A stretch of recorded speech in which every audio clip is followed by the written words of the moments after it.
Having vacationed in the Florida Keys for years, I have seen how rising oceans and ocean acidification have impacted the reefs and the way of life for the people of the Florida Keys.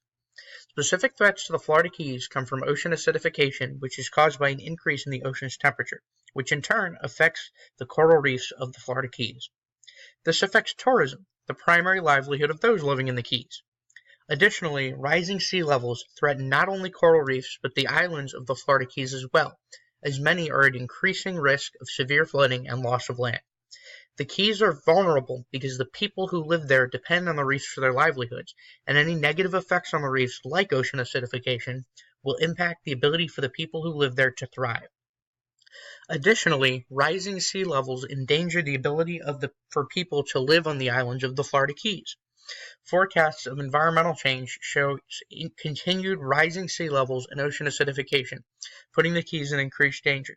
Communities in the area are forecasted to suffer more from storms, with increased flooding as well as increased difficulty maintaining their livelihoods as reefs suffer from ocean acidification.